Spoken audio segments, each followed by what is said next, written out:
Et les ménages qui arrivent, Baruch Hashem. Top. Dans la paracha de Pekoudé, ça c'est un petit point encore une fois. J'ai envie de dire que c'est peut-être le seul moment réellement privilégié où j'ai envie de parler. C'est que la suite du cours, en fait, c'est pour ça que c'était important pour moi que Dafka y participe le plus possible, parce que ça va être vraiment un cours, j'ai envie de dire, de simulation où chacun va pouvoir émettre son avis sur ce qu'il pense à travers la petite histoire qu'on va lire ensemble. Mais avant de commencer, avant de rentrer là-dedans, la paracha de Pekoudé, comme nous dit le Rav Aviner, les Chavel, le Da'at et Rabo. Alors, on va voir ce que ça implique évidemment d'arriver à penser, avoir l'intention de faire ce que son Rav attend de lui, sans qu'au bout du compte, eh bien, il lui ait indiqué de le faire. Betzalel, Betrilat Paracha, qui aime et Hashem Beli, chez Moshe Rabbeinu Masarlo. On sait que Betzalel, comme son nom l'indique, est à l'ombre de la Shekhinah, est à l'ombre de Kadosh Baruch Hu, n'est-ce pas? Et qu'il arrive au bout du compte à faire exactement ce que son Rav attend de lui, okay? Sans qu'il ait au bout du compte besoin de lui demander. Ou Betzalel ben Ori, ben Chou, le Mate Yehuda, Asa et Kol Asher Tziva et Hashem. Tziva Hashem et Moshe. Rashi, Asher Tziva Oto Moshe, En Ketifkan. Et la Kol Asher Tziva Hashem et Moshe. Il y a eu un ordre qui était défini clairement entre Akadosh Baruch Hu et Moshe, et Betzalel a eu, entre guillemets, la bonne intuition. Afilu Dvarim Shelo Amar Lo Rabo, mais ce qu'il n'a pas dit, est-ce qu'il m'a dato, les Machenemar, les Moshe Messinaï. Tout a été, encore une fois, corroboré, en cohérence totale avec la volonté d'Akadosh Baruch Hu et évidemment les indications, j'ai envie de dire, sous-jacentes, en allusion de son Rav, mais sans lui dire expressément. Quel omar? Gam Dvarim, chez Moshe Rabbeinu lo amar lo, asa me'atzmo, ma chez Moshe Rabbeinu chashav.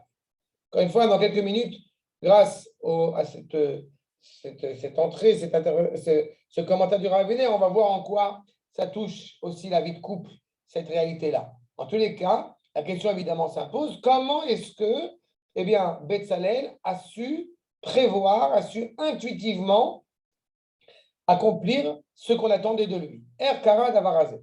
Et là, Mishiyoret et sauf Da'at Rabo, ou Yodé Amarabo Choshev, Afilo Beli, chez Rabo Amarlo. Cette capacité, ce Bluetooth qui existe entre Betzalel et entre Moshe Rabbeinu, fait qu'il est capable, au bout du compte, de faire exactement ce que Moshe attend de lui, sans qu'il ait besoin de lui dire. Évidemment, c'est quelque chose qui est très important. C'est d'abord Chashuv Meod. Adam Tzarech Lilmod Torah, si on en était, que Dieu préserve, au bout du compte, à se dire, il est très important d'apporter des fleurs à sa femme. Pourquoi? Parce que le Shulchan Aruch l'exige. Ça serait évidemment dramatique. Même si effectivement le Shulchan Aruch va dire la manière dont on doit se comporter avec son épouse, si on en était là, ce serait évidemment un drame. Donc, il faut beaucoup étudier pour être capable de vivre dignement et correctement, sans obligatoirement dire je le fais parce que c'est écrit en Shulchan Aruch. Une famille de la Knim. Achav. Du coup, Bishvilze, l'omdim beli Hashem amarlo. Encore une fois, être capable d'étudier sans qu'Akadosh Baruch Hu, je répète, ait besoin de lui dire. Lo lenachesh kamouan. On n'est pas dans l'intuition qui ne serait pas d'abord construite sur une forte connaissance. Mais, et sauf que d'avoir la date, il faut encore une fois atteindre cette connaissance. Et c'est d'autant plus vrai, comme nous précise le Rav Aviner, dans un couple. Si on en est au bout du compte à attendre que sa femme ou que son mari, eh bien, lui demande quelque chose ou lui fasse part d'une bonne ou d'une mauvaise nouvelle pour qu'il comprenne qu'il y a un problème, alors on a un problème. Il faut qu'il puisse y avoir, justement par la construction, on ne le dira jamais assez, surtout les premières années, il faut qu'il y ait, grâce à cette construction du foyer, eh bien, la possibilité de se comprendre, de réagir ensemble, de rire et de s'émouvoir et encore une fois, d'avoir cette interaction ensemble. Ça veut dire que la date, l'avdil, ma benzouk rocher, verotse, beli, shomer. Et encore une fois, en tant qu'homme, et là je m'adresse précisément à nous, comme on dit les mâles, okay? Amusez-vous à essayer au bout du compte de ne pas de ne pas, comment dirais-je, de ne pas réaliser exactement la volonté de votre épouse sans qu'elle ait besoin de vous le dire. D'accord? Ça, évidemment, on a affaire à ce cas-là, à ce moment-là, à une tragédie. C'est exactement ça. On ne parle pas de présence, comme on l'a souvent évoqué, on ne parle pas de présence technique, on parle de présence nafshi.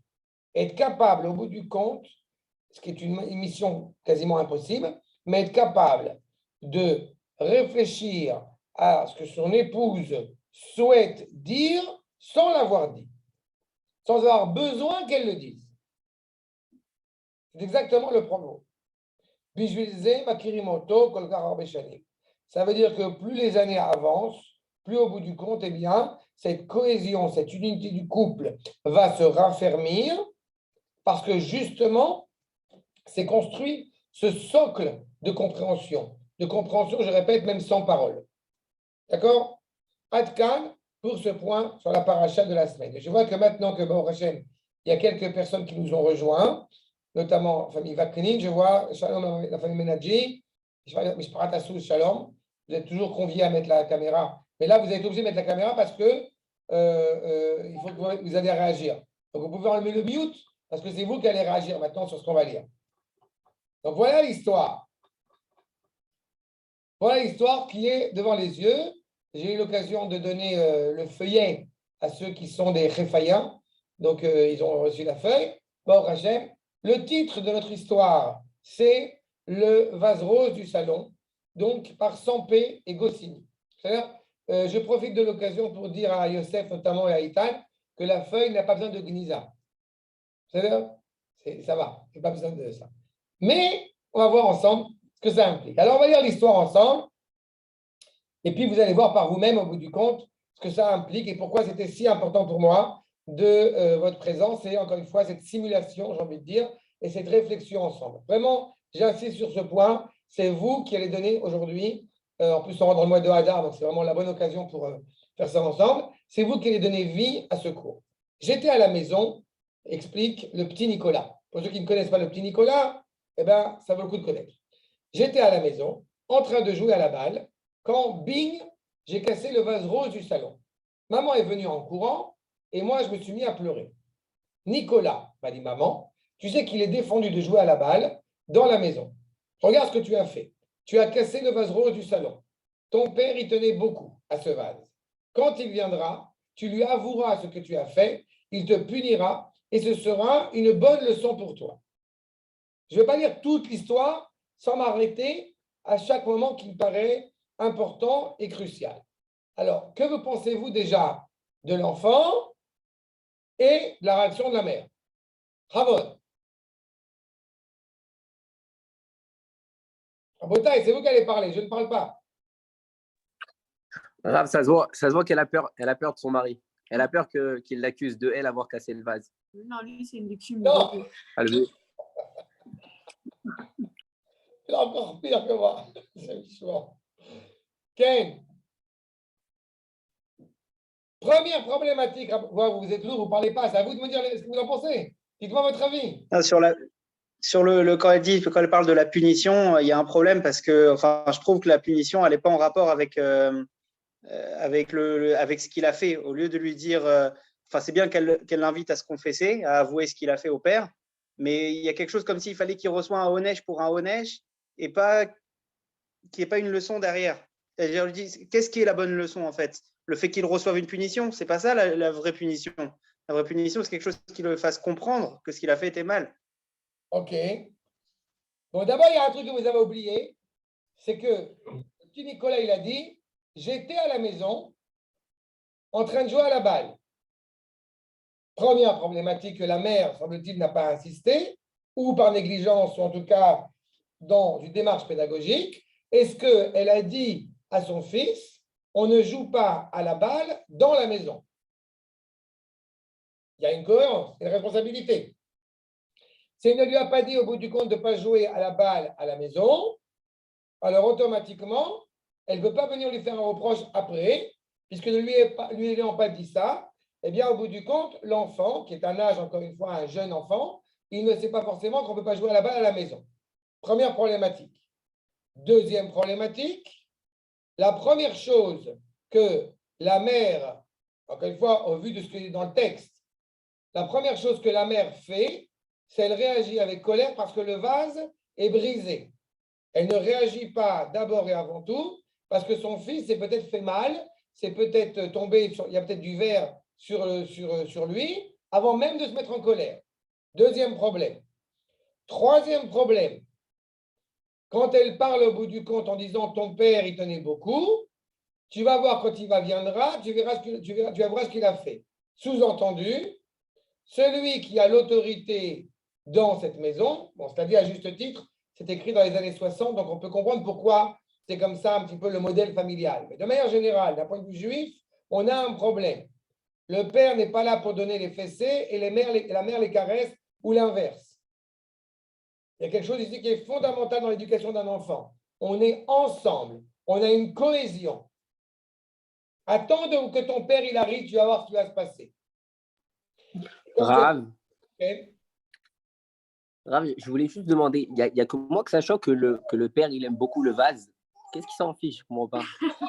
C'est ce que j'ai dit tout à l'heure. Ah non, parce que moi, je me rappelle toujours. Je me rappelle quand vous avez dit que c'est la femme qui doit choisir les rideaux et tout ça. Les hommes, ils s'en fichent, quoi.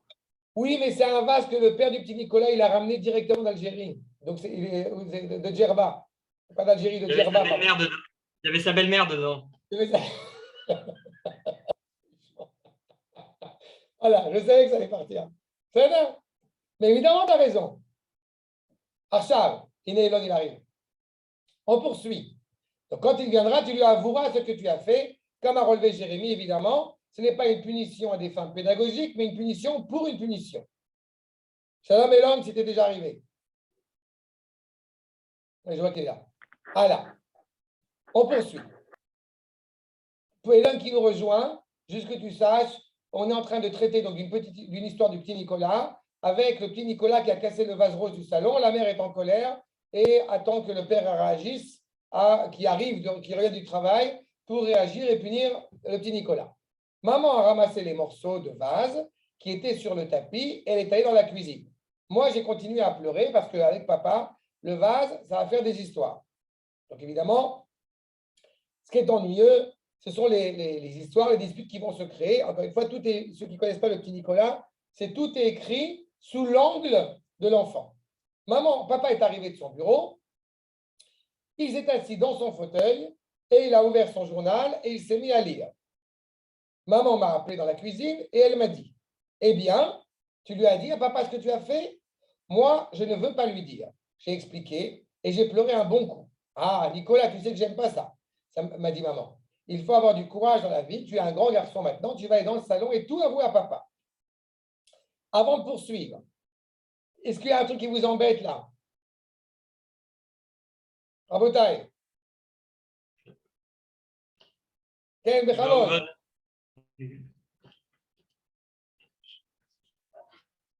J'entends pas. Le fait que l'enfant il soit forcé. Avant ça, bien avant ça. Le père qui va pas voir sa famille. Le journal. Il a fait Méon. Le père, il rentre du travail. Il a fait Méon. Le père, il rentre du travail. La première chose qui l'intéresse, c'est d'aller s'asseoir sur son fauteuil et de lire son journal. Sakmara. Sans Youn. Rav,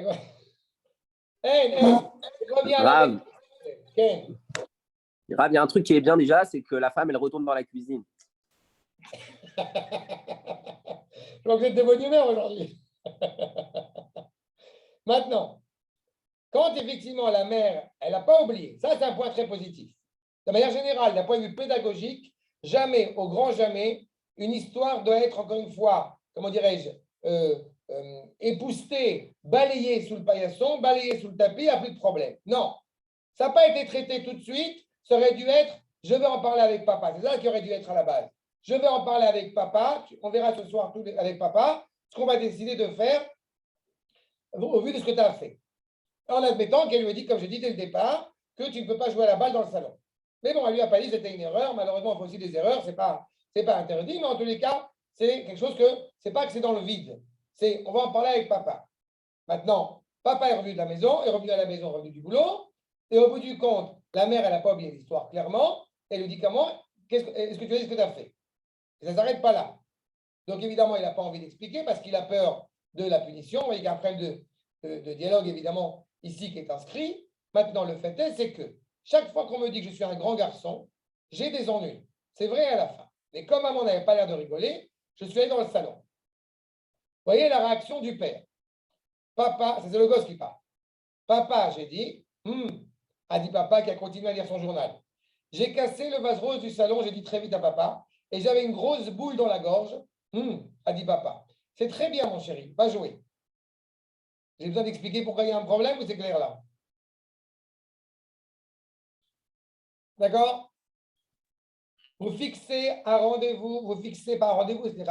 Vous fixez une sikha, que ce soit avec votre enfant, que ce soit avec votre épouse, que ce soit avec qui vous voulez, on ferme le journal, on arrête tout, et encore une fois, où ce n'est pas le moment, et dans ce cas-là, on dit à son fils, écoute mon chéri, on se parle dans quelques minutes, ou alors oui, c'est le moment, et dans ce cas-là, eh bien, on arrête tout et on lui parle directement. Je suis retourné dans la cuisine drôlement content, ah oui, tu penses, et maman m'a demandé, tu as parlé à papa? Oui, maman, j'ai répondu. Et qu'est-ce qu'il t'a dit? M'a demandé maman, il m'a dit que c'était très bien mon chéri et que j'allais jouer, j'ai répondu. Ça ne lui a pas plu à maman. Ça, par exemple, elle a dit. Et puis, elle est allée dans le salon. Alors, a dit maman, c'est comme ça que tu fais l'éducation du petit. Avant de poursuivre, est-ce qu'il y a un problème? Ramon? C'est pas à lui de faire l'éducation du petit. Tu pas entendu? C'est pas qu'à lui de faire l'éducation du petit. La femme c'est le premier problème. Ce n'est pas lui qui est responsable de l'éducation du petit. C'est les parents en tant que parents. Deuxième problème. Les parents sont en train de se disputer devant leur fils. De manière déontologique, c'est un problème. Il doit y avoir une vraie discussion. Le père et la mère devant leur fils, c'est un mur incassable, indestructible. Là se crée une brèche entre la manière d'éduquer l'enfant chez le père et chez la mère. Le désaccord, il est tout à fait possible et il existe, dans toutes les familles, il existe. Mais une fois qu'on a discuté dans un couple en tant que parent, eh bien, on arrive au bout du compte à une réponse cohérente devant l'enfant. C'est fondamental. Papa a levé la tête de son journal, l'air très étonné. Qu'est-ce que tu dis? Il a demandé. Problème de dialogue, évidemment, entre le père et la mère qui se grèvent sur un problème de couple. Réponse de la mère. Ah non, je t'en prie, ne fais pas l'innocent. On est passé du gosse qui était coupable au père qui est désormais coupable. Évidemment, tu préfères lire tranquillement ton journal pendant que moi, je m'occupe de la discipline. En gros, phénomène de ras-le-bol de la mère. J'aimerais en effet, a dit papa, lire tranquillement mon journal, mais il me semble que ce soit une chose impossible dans cette maison. Quel est le problème? D'accord de rien. Le problème dans cette phrase, c'est qu'il y a un peu trop de j'aime, me, moi, mon, ma. Typiquement masculin. J'ai pas entendu? Typiquement masculin. Voilà. Je savais que j'allais ouvrir la théorie de Pandora. C'est-à-dire, il est tout à fait envisageable qu'on rentre à la maison du travail, de dire à sa femme, à ses enfants, 5 minutes, je ne suis pas encore revenu. Physiquement, tu es revenu, mentalement, tu n'es pas encore revenu. Mais tu dis clairement, juste 5 minutes. Elle n'a pas toujours le temps. Et 5 minutes de s'asseoir. Ça, c'est important. À côté de ça, malheureusement, dans cette démarche du rapport à l'éducation, du rapport à la maison, ça ne va pas s'arrêter là. Regardez la suite. Oh, bien sûr, monsieur aime prendre ses aises. Les pantoufles, le journal, Et à moi, toutes les sales besognes, a crié maman. Et après, tu t'étonneras si ton fils devient un dévoyé. Là, pour répondre à Madame Benadji, typiquement masculin, là, typiquement féminin. D'accord? Tu ne veux pas, au bout du compte, t'occuper de ton fils, ça va être un dévoyé, un brigand, un truc, et il va quitter la Torah, et ça va être une catastrophe, et ma mère, elle va se pendre, et moi, je vais me tuer. En général, voilà. Mais vous comprenez qu'encore une fois, dans tous les cas, la discussion qui est en train de se mettre en place et qui n'est pas encore finie, un, elle n'est pas rationnelle. Deux, elle n'est pas encore une fois dans un moment opportun, construit et cadré. C'est en train de monter progressivement, c'est crescendo jusqu'à l'explosion. Évidemment, c'est un problème. Mais enfin, a crié papa, que veux-tu que je fasse? Là, oui, typiquement masculin. Le que veux-tu que je fasse? Et tous ceux qui sont passés par moi et qui ont fait cet exercice que j'affectionne particulièrement, okay, je pense que vous en rappelez pour ceux qui ont fait la draha avec moi, à savoir, ta femme t'appelle et te dit j'ai mal à la tête. Réponse de vous, chers messieurs. Et alors, prends un médicament. Qu'est-ce que tu veux que je fasse? Va voir le docteur. Mauvaise réponse. Il faut répondre, je rappelle. Oh là là là là là là. Ouah, ça fait mal. Ouah, c'est pas agréable. Mais en étant évidemment convaincu, parce que sinon, ça passe pas. Et maintenant, comme vos épouses l'ont entendu, donc je suis foutu. Et le pire, mais en fait, c'est pas grave. Je voulais partager ça parce que quand je fais ce genre de cours et sur Zoom et machin, et qu'il y a ma femme qui n'est pas loin, elle me dit ah, ben je vois que tu as compris quelque chose. Voilà. Donc on est en plein dans la même problématique.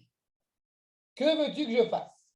Que je fouette le gosse dès que j'entre dans la maison? Voilà, tout part en drame. Oui, la fessée est tout à fait légitime. Je rappelle que d'un point de vue de la halakha, non seulement la fessée est légitime, mais à la fois elle est légitime, encore une fois, pas par colère, mais par défunt pédagogique. Par contre, en aucune manière on doit utiliser un objet pour frapper son enfant, parce que justement, on doit sentir la douleur avec l'enfant. Donc évidemment, cela est impensable. Mais dans les années 60, en France, c'est tout à fait légitime. Tu refuses tes responsabilités, a dit maman, ta famille ne t'intéresse guère. On est parti de je reviens du travail, je veux juste lire mon journal tranquillement, à au bout du compte, ta famille, tu t'en fous.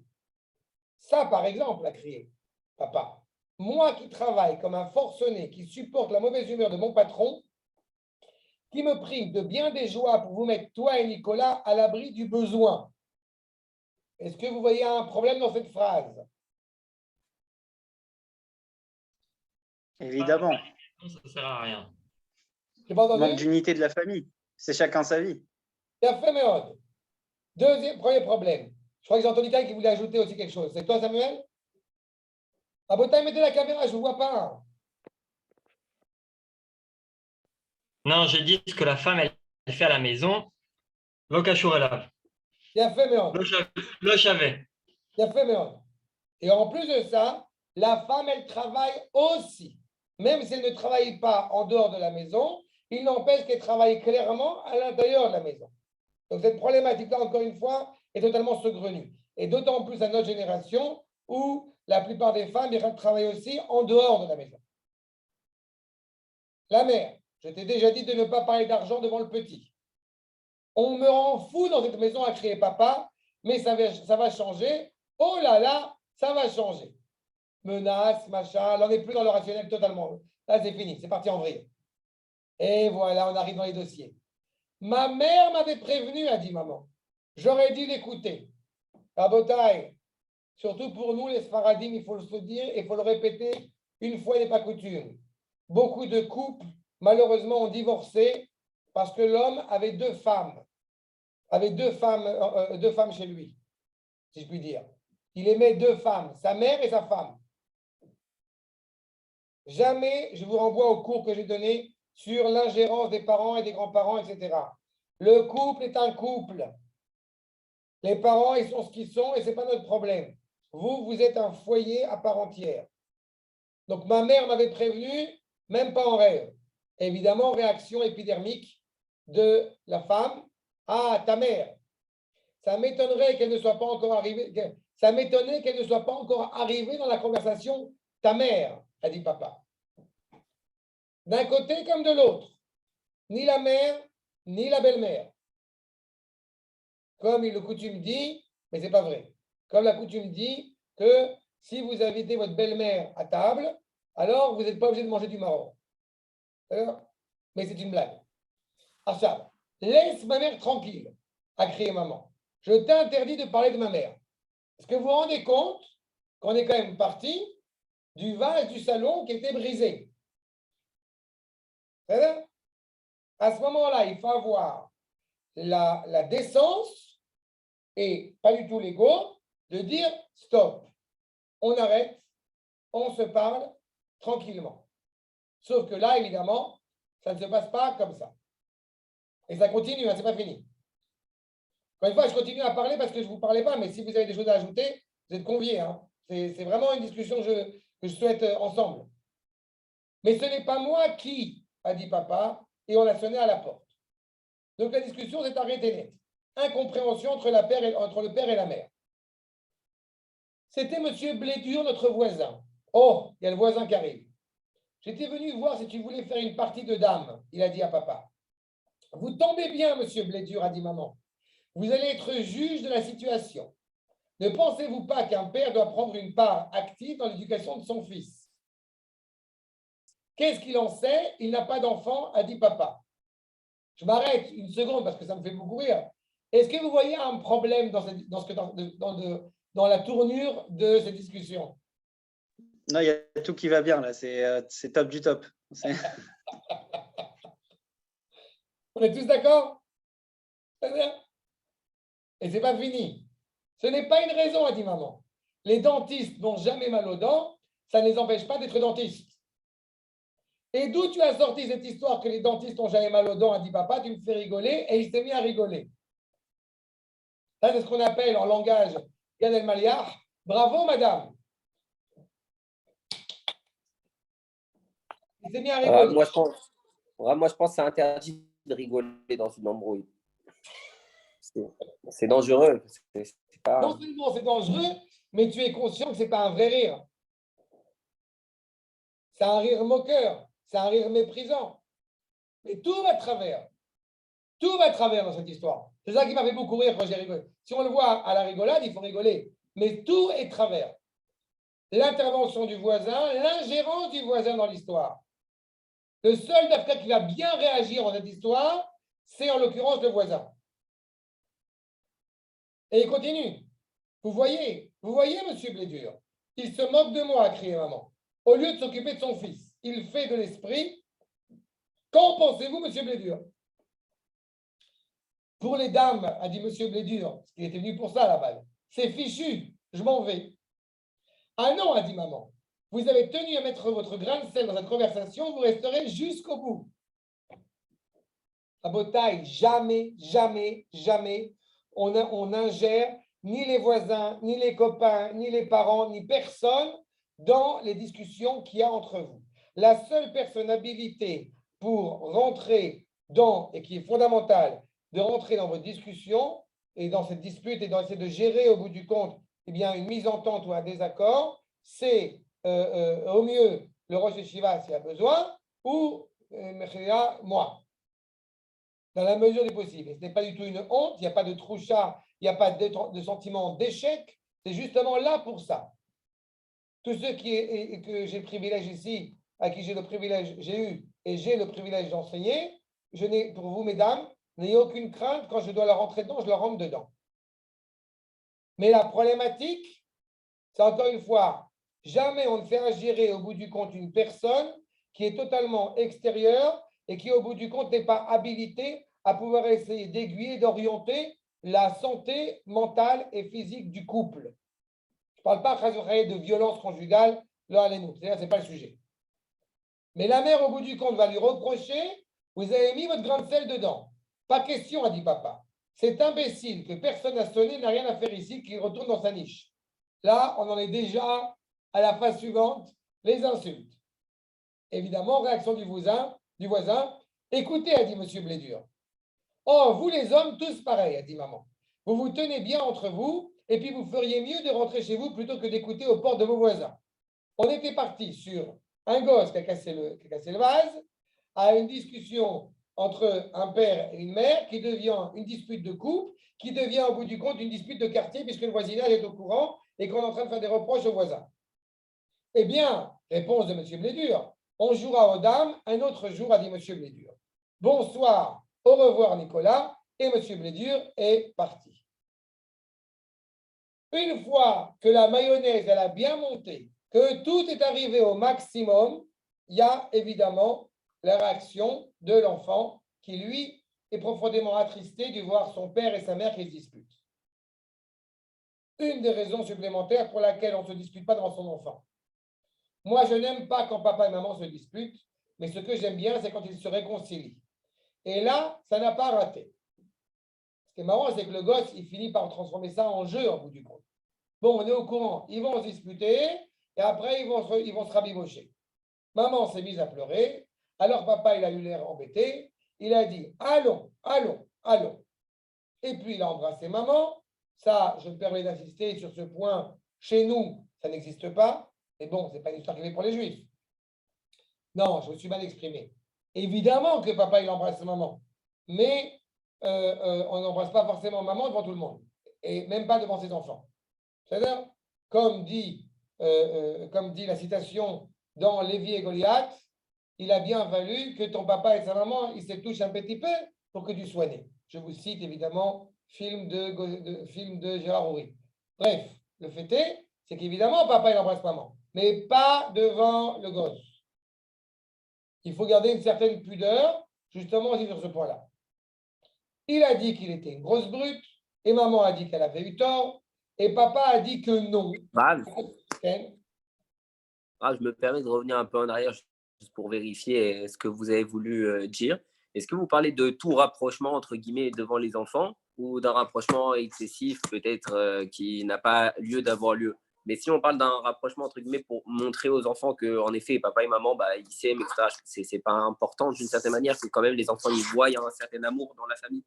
Il y a un amour, mais pas un amour physique. Tu peux rigoler avec ta femme, quand une fois, ça dépend à quel âge. Je n'ai pas dit non plus à n'importe quel âge. Mais de manière générale, c'est pas bien que le père il embrasse sa femme, c'est pas bien que le mari il embrasse sa femme devant leurs enfants. Ok, donc vous voulez dire même entre guillemets, ne serait-ce que un petit câlin ou quoi que ce soit. C'est pas le top du tout. Après, encore une fois, on peut se frôler la main, il y a beaucoup de signes d'affection qui ne passent pas du tout par ce lien physique. Il suffit que tu appelles ta femme Yankele, Mendele ou ce que tu veux, ma chérie, mon sucre d'orge, mon poupou d'argent, ça, c'est pas interdit. Bien sûr. Mais, Habibi, Honey, ce que tu veux. Mais un signe d'affection, justement, physique, et c'est un problème de tignote. Ok, merci. Au bout du compte, il a dit qu'il était une grosse brute et maman a dit qu'elle avait eu tort. Vous comprenez qu'au bout du compte, la finalité de cette dispute, c'est pour arriver à ça. Donc, le noyau a grossi un maximum et au bout du compte, ils reconnaissent tous les deux que c'est parti d'une bêtise. Alors, le problème, c'est qu'effectivement, ils ont retrouvé une certaine cohésion. Papa a dit que non, que c'était lui qui avait eu tort. Ils se sont mis à rigoler, ils se sont embrassés, et ils m'ont embrassé. Ils m'ont dit que tout ça, c'était pour rire. Et maman a dit qu'elle allait faire des frites. Voilà, tout le monde est bien, tout le monde est content. Le dîner était très chouette. Et tout le monde souriait drôlement. Et puis papa a dit, tu sais chérie, je crois que nous avons été un peu injustes envers ce bon blé dur. Qu'est-ce qui a été le problème ici? C'est bien que ce soit rabiboché. Mais ce qu'il faut aussi discuter, c'est pourquoi est-ce qu'on est arrivé à de telles disputes, à de tels problèmes. Avant de penser à ce qu'on a fait effectivement avec le voisin, il faut d'abord penser au niveau du couple. On s'est rabiboché, tant mieux. J'ai eu tort, tu as eu tort, on s'aime, on s'embrasse, tout le monde s'embrasse. Mais le fond, il n'est pas là. Le fond, il est d'abord de dire pourquoi est-ce qu'on est arrivé à de telles hauteurs et comment est-ce que Bezrat Hashem, la prochaine fois qu'on aura de nouveau un désaccord, comment est-ce qu'on pourrait ne pas en arriver là? Ce n'est pas toujours évident, mais ça ne se termine pas là. Et la preuve que justement cette dispute, elle n'est pas totalement, pas totalement gommée, c'est la suite. Je vais lui téléphoner pour lui dire de venir prendre le café et jouer aux dames. Monsieur Blédur, quand il est venu, il se méfiait un peu. vous n'avez pas recommencé à vous disputer au moins. Et il a dit, mais papa et maman se sont mis à rigoler. Et ils l'ont pris chacun par un bras. Bon, là, je n'ai pas besoin évidemment d'expliquer pourquoi c'est un problème pour nous. Et ils l'ont emmené dans le salon. Papa a mis le damier sur la petite table. Maman a apporté le café. Et moi, j'ai eu un canard. Tout le monde est content, tout le monde va bien. Et voilà. Et puis papa a levé la tête. Il a eu l'air tout étonné. Et il a dit, ça par exemple. Où est donc passé le vase rose du salon? Adkan. Vous comprenez que s'il y avait au bout du compte une suite à l'histoire, ça va repartir. Rebolote, la dispute va partir de là où elle est partie. C'est ça? À Botaï, Bassof, je n'ai pas entendu beaucoup de vos commentaires. Est-ce que vous avez des questions? Est-ce que vous avez compris un petit peu? D'abord, est-ce que vous avez compris pourquoi je me suis permis de vous ramener cette histoire? Pour commencer. Et ensuite, si vous avez des commentaires supplémentaires, peut-être je serai passé à côté, qui m'intéressent. Ken, Bechavod. Raph, Ken. est-ce que par exemple, s'il y a quelque chose comme ça, alors il faut essayer de tout faire pour au final régler, essayer de tout régler ce qui s'est passé, ou si on voit que tout s'est apaisé, alors se dire, bon, bien sûr, essayer de régler, mais c'est-à-dire au bout d'un moment, se dire, bon, je ne vais pas commencer à rajouter encore de l'huile sur le feu, laissons les choses s'apaiser tout seul, quoi. Alors, je vais te dire un truc. Ça rappelle un cours que j'ai fait le Shabbat dernier, justement sur Shabbat Shkalim. Il y a toute une dimension que le Rakouk rapporte, mais sur le fait que le shalom n'est pas un moyen, mais une finalité. Ce que tu es en train de me décrire au bout du compte, c'est que les choses sont réglées. Ça veut dire que c'est bon, on a la paix. On est béchéquette, donc on n'a pas besoin au bout du compte de traiter ce problème. Moi, je pense que oui, on doit traiter ce problème. Ça ne veut pas forcément dire qu'on doit le traiter tout de suite de manière immédiate. Parfois, justement, une discussion demande plus de temps et plus de maturité. Mais oui, il faut en parler. Parce que ce que tu es en train de me décrire, justement, c'est la problématique du chéquette ponctuel. Vous aurez encore d'autres désaccords. Et quand vous construisez au fur et à mesure de votre semaine, et que tous les jours, vous arrivez à trouver un moment opportun pour pouvoir vous parler l'un avec l'autre, et je répète, surtout les premières années, à ce moment-là, tous les problèmes, ils sont facilement gérables. Mais quand au bout du compte, la mère, elle est arrivée à cette conclusion de dire que c'est parti du vase et que c'est arrivé au bout du compte des problèmes de couple, après les problèmes des hommes, des femmes, etc., ce qu'elle te dit, c'est qu'elle n'a pas seulement un problème, entre guillemets, par rapport au vase du salon, elle a un problème psychologique, elle est blessée, elle est heurtée et elle ne se sent pas épaulée. Donc oui, vous avez réglé les problèmes, vous avez réglé ce problème. Mais l'objectif, ce n'est pas de régler ce problème. L'objectif, c'est d'arriver à gérer un désaccord éventuel et de la manière dont il va être géré. Et donc, il est vrai qu'à court terme, tu as tout à fait raison. Ce n'est pas la peine de chercher à chaque fois à disputer. Je dis par contre qu'à long terme, il faut justement à chaque fois réfléchir, quand on est arrivé à un désaccord, pourquoi on est arrivé à ce désaccord? Comment est-ce qu'on peut justement aiguiller les choses et arrondir les angles, si on peut dire, pour que justement, eh bien, la prochaine fois qu'on a un désaccord, on va savoir le gérer sans justement tout mélanger. Le voisin, la mère, le dossier, le couple et le boulot, etc. etc. D'accord? Ken. Entre parenthèses, le damier aussi, et le damier ou un jeu de société, je me permets d'insister sur ce point. De manière générale, avant de vouloir jouer avec le voisin, il est évidemment fondamental de jouer avec ses enfants, à n'importe quel âge et de n'importe quel jeu. Et en ce qui nous concerne, le Shabbat. Pour ma part, je trouve que c'est une rencontre sociale qui est très importante entre les différents membres de la famille. C'est l'opportunité qu'on a. Moi, à chaque fois que je joue aux dames, je gagne. Alors Nadav, il en a marre. Il ne veut plus jouer avec moi aux dames. Non, mais il y a d'autres jeux. Tu peux jouer à l'université avec ton fils. Vous vous retournez tous les deux sur le tapis. C'est ça. Des choses qui, encore une fois, gèrent cette famille. Ken Bechavod. Je voulais juste savoir quelle punition on aurait pu donner à l'enfant. C'est-à-dire que d'un côté, ça ne soit pas trop disproportionné par rapport à ce qu'il a fait, et d'un autre côté aussi qu'il apprenne et que voilà, au final, ça soit quelque chose qui le fasse grandir et pas juste que voilà, bon, t'as cassé, alors moi aussi, je vais te casser entre guillemets. Enfin, je veux dire, voilà, c'est genre qu'ils comprennent véritablement. Je vais te répondre. D'abord, comme je l'ai dit, il y a deux paramètres en question. Le premier, c'est quelle était la responsabilité parentale, n'est-ce pas, par rapport à ce qui vient de se produire. Ce que je veux dire par là, c'est ça. C'est que où, au bout du compte, les parents ont annoncé dès le départ que parmi les règles à tenir à la maison, l'une d'entre elles, c'était effectivement de ne pas briser, de ne pas jouer à la balle dans le salon. Si les parents ils ont dit ça à leurs gosses, alors on peut commencer réellement à parler de punition. Si les parents n'ont pas dit ça à leur enfant, alors on a un problème pédagogique. Maintenant, en prenant en considération que les parents ont dit clairement à leur enfant qu'on ne joue pas à la balle dans le salon. Si le gosse, au bout du compte, tu comprendras qu'il y a une nuance entre le gosse qui a fait tomber par inadvertance le vase du salon et le gosse qui a joué à la balle dans le salon, qui par conséquent a amené ce vase à être brisé.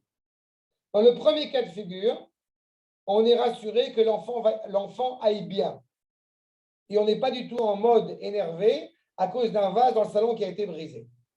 Dans le deuxième cas de figure, alors il y a action-réaction. Qu'est-ce que ça veut dire?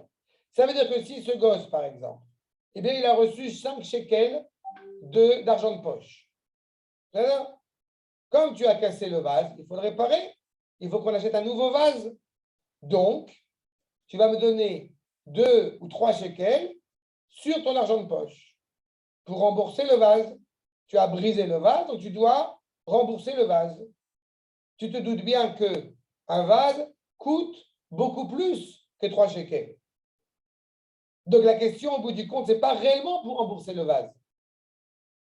Mais c'est à des fins pédagogiques de comprendre que les choses ont une valeur. Et que si effectivement, en admettant que je t'ai dit de ne pas jouer dans le salon avec la balle, et que tu as joué malgré tout, eh bien tu dois assumer et être responsable de la réparation de ce vase. Et ça ne doit pas être traité au bout du compte 3 jours après, ou ça doit être attends que papa y revienne, tu vois ce qui va se passer. Non. Sache-le, Nicolas, sache-le, Mordechai, sache-le, Mahmoud, sache-le, je suis très en colère. Je suis très en colère et ce soir, avec ton père, on va en parler tous les deux et on va décider eh bien, comment tu vas réparer cette erreur. Rav, Okay. une petite question par rapport à ça, par rapport au Honesh, comment choisir tel Honesh par rapport à telle leçon qu'on veut apprendre aux enfants. Je vous rejoins tout à fait, d'ailleurs, c'est ce que je vous disais, enfin, c'est ce qui m'avait sauté, moi, qui m'avait parlé quand vous avez demandé qu'est-ce qui n'allait pas dans le premier paragraphe. Mais d'un autre côté, est-ce qu'il n'y a pas un danger à ça, que l'enfant, il ait trop une vision rigoureuse dans le genre din, que s'il y a quelque chose, alors dans ce cas, il faut toujours… Parce que des fois, moi, j'ai l'impression que si jamais on enseigne à l'enfant que tout ce peu importe que ce soit quelque chose qu'il a cassé ou même pour une avéra qu'il a fait, le fait de faire toujours l'inverse, est-ce que ça lui donne pas… Il n'y a pas un manque de rahmanout dans l'histoire, un manque de chesed. C'est-à-dire, des fois, j'aime bien ne pas le punir pour lui montrer que j'aurais pu punir, mais que je lui enseigne qu'on peut être morel. Et là, le fait qu'il est toujours… Ils doivent payer, quoi. Comme je t'ai dit, d'abord, ça dépend du cas, mais surtout, ce qui est important, comme j'ai dit, ce n'est pas d'Afka din. J'ai dit le cas de figure où tu as clairement énoncé à l'enfant qu'il ne fallait pas jouer dans le salon. Si tu n'as pas dit ça à l'enfant, tu ne peux pas lui reprocher d'avoir brisé le vase. C'est la première chose. Et la deuxième chose, ça dépend de quelle situation, c'est aussi une décision pédagogique. Mais de la même manière, encore une fois, que si tu as décidé qu'ils ne vont pas aller cette semaine au mouvement de jeunesse, ou ils ne vont pas aller, je ne sais pas faire quoi d'autre, et qu'au bout du compte, le gosse est tellement hystérique que ben, tu fonds en larmes, le petit Nicolas, il s'est mis à pleurer. Et alors, si à chaque fois que tes gosses ils vont se mettre à pleurer, tu réagis avec miséricorde, on ne s'en sort plus. Ça veut dire, ce que je veux dire par là, c'est que ce qui doit d'abord être mis en évidence, c'est que c'est vous qui avez le contrôle. Et si vous décidez d'être effectivement miséricordieux, alors c'est parce que vous avez décidé d'être miséricordieux. Mais il est évident que quand, au bout du compte, eh bien, ce gosse a brisé le vase, ça ne peut pas rester au bout du compte sans une demande de pardon. Ça ne peut pas être sans une demande de réparation. C'est justement parce qu'encore une fois, il y a d'abord et avant tout une valeur, et ça c'est très important à mes yeux, une valeur d'apprendre la valeur des choses. Il y a un sens à ça. Nous sommes dans une génération où tout se brise assez vite et tout se rachète et se répare assez vite. Quand au bout du compte, on apprend à prendre conscience et à prendre soin et à prendre soin des valeurs, eh bien, d'une certaine manière, ça donne aussi le respect des choses. Là, c'est par négligence. Quand tu parles de la miséricorde, je te rappelle que la miséricorde, en l'occurrence, c'est quand même que tu ne l'as pas cassé en 15 000 morceaux, le gosse. Oui, bien sûr, mais par exemple, parce que là, c'est difficile quand il faut sortir des exemples. Mais par exemple, entre deux frères, il y a un frère qui a pris le jouet de l'autre frère, un cas classique. OK? Alors, est-ce qu'un honnête de type, ah bah alors moi, je te prends, donc je te confisque à toi ton jouet parce que tu as volé celui de ton frère, est-ce que c'est vraiment si pédagogique que ça? Alors, OK, là, je lui apprends qu'il a retiré l'autre, donc moi, je le retire à lui. Mais est-ce qu'il n'y a pas une manière plus, au contraire, de dire, regarde, je devrais te prendre, toi, t'aimerais qu'on te prenne tes jouets, etc. Mais finalement, on ne le punit pas vraiment. Vous voyez ce que je veux dire? D'abord, ce n'est pas pédagogique, mais ce n'est pas du tout le même cas de figure que j'évoquais maintenant. Un enfant qui brille, surtout des jeunes enfants, qui casse une assiette, qui casse un verre, qui casse ce que tu veux, c'est assez fréquent. Ce n'est pas un truc genre marginal. Maintenant, l'exemple que toi tu donnes, c'est un exemple au bout du compte qui n'a rien à voir avec le sujet évoqué. Dans le sens où la dispute entre deux frères, à la fois, il faut, oui, pas du tout mépriser l'aspect de propriété. Et c'est aussi, encore une fois, c'est toujours pareil. C'est la responsabilité des parents qui est derrière. De la même manière que tu as la responsabilité des parents de dire à leur enfant, même si ça te paraît évident, mais ce n'est pas évident pour l'enfant, que non, on ne joue pas à la balle dans le salon. De la même manière, c'est une priorité et une importance aussi pour l'enfant, pour les parents, d'enseigner à leurs enfants que ça, c'est ton jouet et que ça, c'est ton jouet. Parce que chacun est une identité, encore une fois, à part entière. Et dans la mesure, encore une fois, où eh bien, le gosse, il a pris le jouet de son frère sans en faire attention, sans y donner sens, eh bien, c'est aussi un problème. Je ne suis pas du tout négligent sur le côté, encore une fois, propriété. L'enfant, il a son monde. Et c'est très important aussi de respecter le monde de l'enfant. Il est tout à fait légitime d'aller voir l'enfant et de lui dire, est-ce que tu peux prêter ton jouet? Est-ce que vous pouvez jouer ensemble? Il y a plein de choses qui rentrent en ligne de compte. Mais encore une fois, je ne suis pas dans le mode, il a volé mon jouet. Et encore une fois, c'est toujours pareil. C'est une réflexion constante sur le sujet en question et la réaction qui va être, encore une fois, pédagogique et la plus adaptée pour l'enfant. Comprends bien que dans la problématique que j'ai évoquée sur le vase, c'est la problématique de la responsabilité. Dans la problématique au bout du compte de jouets, ce n'est pas au bout du compte, je me défoule parce que je ne les supporte plus, ils sont hystériques en train de se disputer à cause d'un jouet, j'enlève les jouets, comme ça c'est fini, ils ne se disputent plus. Non, l'objectif c'est que les enfants, ils jouent ensemble ou ils jouent séparément, chacun avec son jouet, mais dans le respect de l'autre, dans la dignité, etc., qui est ce rapport qui existe. Mais le problématique, encore une fois, surtout, ça dépend à quel âge. Si tu me dis qu'au bout du compte, c'est à 15 ans, c'est une chose. Si tu me dis que c'est à 10 ans, c'est déjà autre chose. Ça veut dire aussi qu'il y a aussi important le développement du moi, du jeu entre des frères. Ce n'est pas négligeable, ce n'est pas méprisant. Cet échange de volonté, elle est aussi importante. Il faut savoir quoi juger et en fonction de quel âge. D'accord? Quand tu as ta fille de 2 ans qui te dit je ne veux plus mettre de pantalon, d'abord tu dis bah, au Hachem, parce que c'est bien, mais en plus de ça, tu n'es pas en mode automatiquement de dire c'est moi le père, je veux dire comment tu dois t'habiller. Non, c'est bien qu'à 2 ans, la gosse, elle te dit j'ai envie de mettre des jupes et que tu lui dis ok, tu veux la jupe rouge ou la jupe verte. Tu l'invites à développer sa propre identité. D'accord? Ça aussi, c'est important.